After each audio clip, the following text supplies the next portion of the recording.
નમસ્કાર, આપનું નામ શું? નમસ્કાર, મારું નામ વિનય કાનાણી અને હું વાઘેલા ગામથી વાઘેલા ગામ રહું છું અને તાલુકો વઢવાણ જિલ્લો સુરેન્દ્રનગર. બરાબર. તમારી ઉંમર કેટલી છે? હાલમાં ઉંમર મારી છે 30 વર્ષ. બરાબર. અને એજ્યુકેશન ક્યાં સુધી લીધું? એજ્યુકેશનમાં મેં કર્યું છે masters in mechanical engineering from university of Windsor. એટલે 2020 ની અંદર હું કેનેડા ગયો.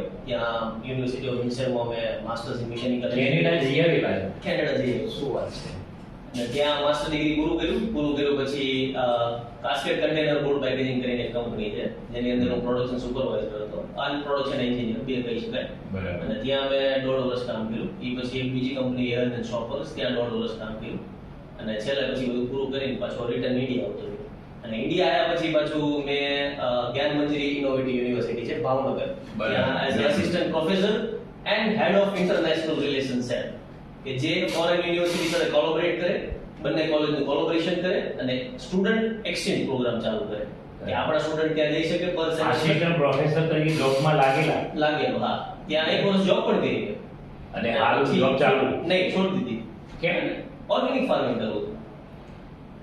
કેનેડા નહીં જવાના? કેનેડા નહીં. ત્યાં આસિસ્ટન્ટ પ્રોફેસરની જોબ ખરેખર છોડી દીધી? હા, છોડી દીધી.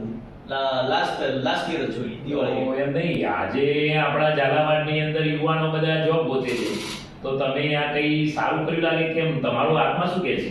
આત્મા તો એવું કહે છે કે I choose peace over rat race. જે ઉંદરડાની રેસમાં ભાગવું એના કરતા પીસ વધારે પસંદ કરું. શાંતિ, એમ કે કોઈ બોસ નહીં, એમ કે માથે કોઈ ડેડલાઈન નહીં કે કોઈ કહેવા વાળું નહીં. તમારા ફાધર શું કરે છે? ફાધર ફાર્મિંગમાં જ હતા. શું? અને જમીન કેટલી છે? જમીન 100 વીઘા. વાઘેલામાં છે? વાઘેલા. સરસ સરસ. અને ખેતીમાં તમે શું કરવા માંગો છો? ખેતીમાં ઓર્ગેનિક અત્યારે ચાલુ છે આપણું નેચરલ ફાર્મિંગ સિન્સ 2 years. અને આગળનો પ્લાન એ છે કે આપણું જે પ્રોડ્યુસ થાય એ પોતે જ આપણે માર્કેટમાં વેચીએ, direct from farm to customers. બહુ સરસ. એટલે ટેગલાઈન આપણે એવી આપી શકીએ કે ફ્રેશ ફ્રોમ ફાર્મ, કે આપણા ફાર્મમાંથી જેટલું ઉત્પાદન જોઈએ કસ્ટમર સુધી પહોંચે. તમે ખેતરમાં જાઓ છો ખરા? રસ ખરો? હું પોતે જ ખેતી કરું. શું વાત છે? હા, બરાબર. ઓન ફિલ્ડ ઉતરો નહીં ત્યાં સુધી ખબર ન પડે. ખેતી રીલમાં જોવાના સારી લાગે કે જોતા હોય કે ટ્રેક્ટરની રીલ હોય કે કોઈ બીજું કોઈ બનાવતું હોય, એટલે જોવામાં તો સારું લાગે રીલમાં, પણ ઓન ગ્રાઉન્ડ ઉતરો ત્યારે ખબર પડે કે એટલી ઈઝી નથી.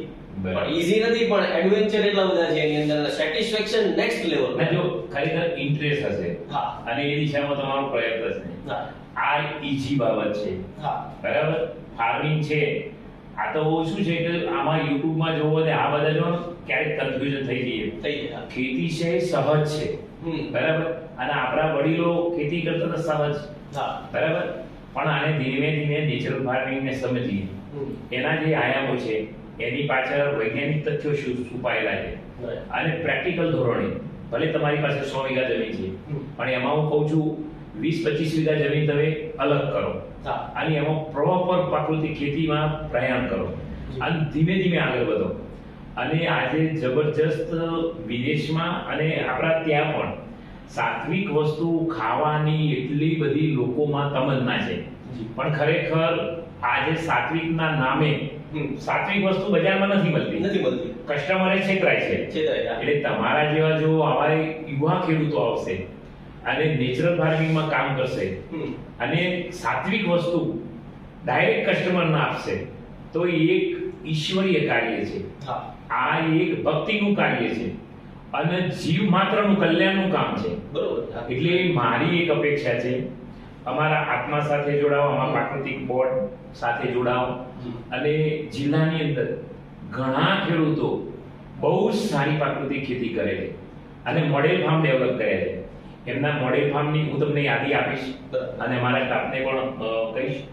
તમને કોઈ જગ્યાએ તકલીફ પડે પ્રાકૃતિક ખેતી બાબતે, માર્કેટિંગ બાબતે, તો તમારી સાથે આત્મા પ્રોજેક્ટ સુરેન્દ્રનગર સાથે જ છે.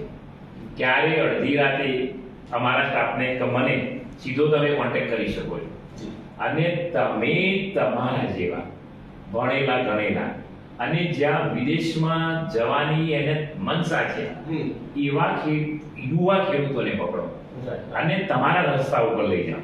અને સાથે સાથે તમે એક પ્રેક્ટિકલી યુવા ખેડૂત, એજ્યુકેટેડ ખેડૂત અને એને ફાર્મર બનો. આજે દેશને, રાજ્યને અને અમારા આત્મા પ્રોજેક્ટને તમારા જેવા ખેડૂતોની જરૂર છે.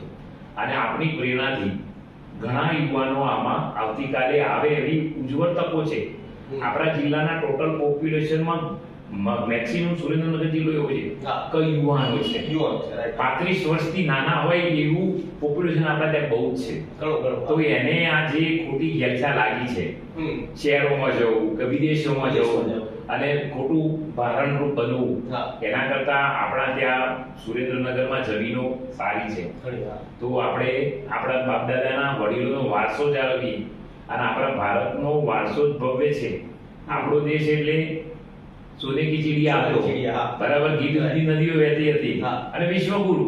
હા, એની right. પાછળ કારણ એક જ હતું કે ખેતી પ્રધાન દેશ હતો, પશુપાલન એની કરોડરજ્જુ હતી હા. અને કૃષિ આધારિત અર્થતંત્ર હતું. હા, right. અને એ જ સંજોગો અત્યારે ઉજળા થઈ રહ્યા છે અને સરકાર આના માટે બહુ જ પ્રયત્ન કરી રહી છે.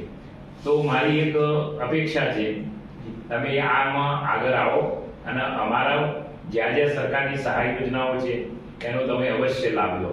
ચોક્કસ. અસ્તુ. ભારત માતા કી જય. ભારત માતા કી જય.